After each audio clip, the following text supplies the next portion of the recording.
Hi, folks, this is Chris. I recently came across audio of an interview I did with Stan Lee on the phone 10 years ago. This is from back in 2011. But listening to it again, I was like, you know what? It's not that dated. It's pretty evergreen. We're just talking about his process, his thoughts on his career. And I thought that it was still kind of fun and enjoyable. So I hope you enjoy. Thanks.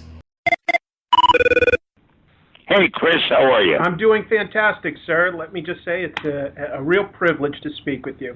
Yes, I imagine it is. You're very lucky. Thank you so much. Well, what can I do for you? Well, I've just got a few questions for you. All right, I'll try to give you a few answers to a few of your questions. Sounds good. You're a living legend in the comics industry, but you've avoided retirement. I'm curious at this point, what motivates you to keep producing new characters and stories? Greed. Greed. Simple greed. No, I enjoy doing it, and, you know, most people, they can't wait to retire because then they can do all the things they've always wanted to do, like play golf or travel or whatever. I did all of that stuff when I was young. Now I'm doing what I like to do, so why would I want to stop it? Sure. Amazing Fantasy number 15, the first appearance of Spider-Man, it just sold for $1.1 million. I was curious if you saved any of your early comics work, and if not, why? Oh, I wish you hadn't brought that up. It's a little bit upsetting every time I think of it. Okay. No, I never saved any. In fact, most of the guys never saved any because it never occurred to us that it would ever be worth anything. We had no idea. In those days, there were no comic book conventions, there were no fan organizations, there were no people bidding for original artwork or old magazines. It was just, we were doing these things as a job, and we hoped the books would sell and we'd keep our job and be able to pay the rent. That makes sense. It just occurs to me, I mean, you created so many amazing characters, throughout the years, and you've got such, powerful phrases like, with great power comes great responsibility. And was there ever any sort of sense that would be, an indelible mark in entertainment? No, it was just a phrase that I made up, and I, in the course of writing the story, I never gave it a second thought. Both Boom Studios and the NHL are debuting new characters that you've recently created for them. I was curious, how does that work? Are companies just cold calling you and asking you to create characters? Well, they don't just call and say, hey, create characters, but I get to know them and we talk, and in the course of conversation, hey, why don't we do this? Why don't we do that? And I like doing new things, so when these projects were suggested, it sounded like fun, and I'm really enjoying working with Boom, and I'm certainly enjoying working with the NHL, and I work with a lot of different people and a lot of different organizations, and it makes the day go fast. It's exciting. Yeah, and it seems like it's definitely keeping you busy. Like your time is in such demand. I got to tell you, I have never in my life been busier than I am now. Even when I was doing the books for Marvel, when I was working on the Spider-Man and Fantastic Four and the Hulk and X-Men, I wasn't as busy as I am now. Well, because you're not even, you're still creating these characters and these stories, and yet you're going to your Hollywood Walk of Fame. You got a star on that. You're doing cameos in movies. How do you manage your time to fit all this stuff in? With great difficulty. Okay. My problem is I hate to say no to anything because all of these things are interesting and they're fun to do. So I just I go from one thing to another and try to fit in as many as I can. I enjoy doing it. I love being busy. I love your cameos in all the Marvel movies lately. I was curious if you had a personal favorite. I love them all, but maybe my two favorites were the one where I meet Peter Parker in the street in Times Square, and I say to him, let's see, what did I say? Sometimes one person can make a difference, or something like that. Yeah. Because that was really a chance to say a line and be one of the actors in the movie. Sure. And the other one that I got a big kick out of was when I wasn't allowed to enter the wedding of Sue Storm and Reed Richards in the Fantastic Four. I thought that was pretty funny. But I love them all. I love all the cameos. I loved you as Willie Lumpkin in the first one. You got to play one of your actual characters. Oh, that's right. I was the mailman. Yeah. Well, wait till you see me in Spider-Man and in Thor and in which one did I just do? Did you do Captain America? And Captain America. Yeah. Sure. Wow. Yeah. It's going to be an exciting summer. Yeah, for me it certainly is. Out of the hundreds of characters you've created over the last, we'll not say how many years, which of them do you think would work best, not as a movie, but maybe in live-action television?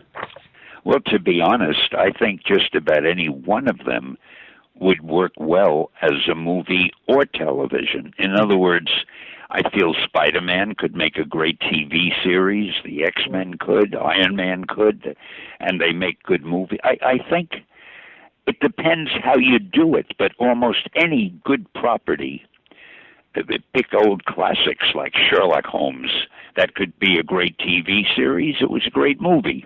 Mm-hmm. And I don't think it's just you tell a TV series a little differently than you tell a movie, but if something is a good story, I think it works in any medium. Fair enough. One of your newer projects that I guess I just saw the trailer for is this new Arnold Schwarzenegger project, The Governator. I was wondering if you could explain to me what's going on in that. Only if I knew. Okay. No, it's a lot of fun. Arnold is very excited about it, as am I.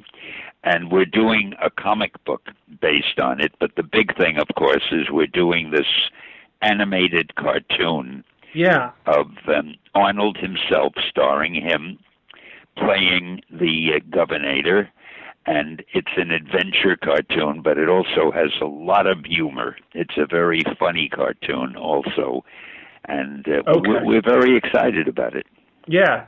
I was watching the trailer, and I saw the robots trying to rob a bank, and I got a little confused. But if you say that it's got some humor in it, maybe now I understand it. The trailer really doesn't give a good impression of what the series. They made that trailer very quickly just to be able to show it to people at Cannes, in France at the MIP or whatever the meeting was. But that doesn't. The actual cartoon will look a bit different than that, and it'll have much more humor. Fair enough. Your company, POW Entertainment, has all sorts of different media projects in the works. I was wondering if there's anything coming up in the near future that you can tell us about? Well, I never know if it's the near future or the distant future, because you never know how long things are going to take, Yes. We have a new comic book coming out called The Mighty Seven, which is Archie Publications is going to publish it. But it's an adventure superhero story, but it's the world's first reality superhero story because it features me as an actual character in it, and it features, there are scenes where we go up to the Archie offices. We're trying to make it real, but also a superhero series. There's been nothing like it before. Okay. And we're doing something called Airwalker, which is a new, I can't tell you too much about that, but it's a new comic book, and hopefully it'll be a TV series. We have a manga comic named Ultimo, which is selling very well in Japan, and there's even an English language edition. And also in Japan, we have an animated cartoon series called Hero Man, which may come to this country soon. Oh, okay. Another exciting thing on the History Channel, I don't know if you've seen it, we have a reality TV series, Stan Lee's Superhumans. It's very interesting. And, it's becoming a big hit. They just ordered even more episodes for the second season. I'm working on them now. Yeah. And we have a minimum of 3 original pilots that are being written for TV series. I can't tell you what they are, but we're working on them. and some feature films in development, including the first Chinese superhero that has been done by an American company. And finally, we have a rock, not finally, but we have a rock opera show called The Yin and the Yang, The Battle of Tao, T-A-O, Yeah. which is like, if you've seen Cirque du Soleil, Sure. it's kind of like that, but bigger, with more story to it. And we're developing what may be the world's first musical comic book with a world-famous rock star.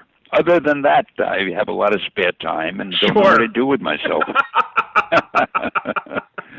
And then I try to do interviews like this whenever I need a break.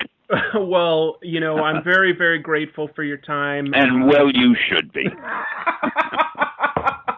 Any chance I can get an Excelsior on the way out?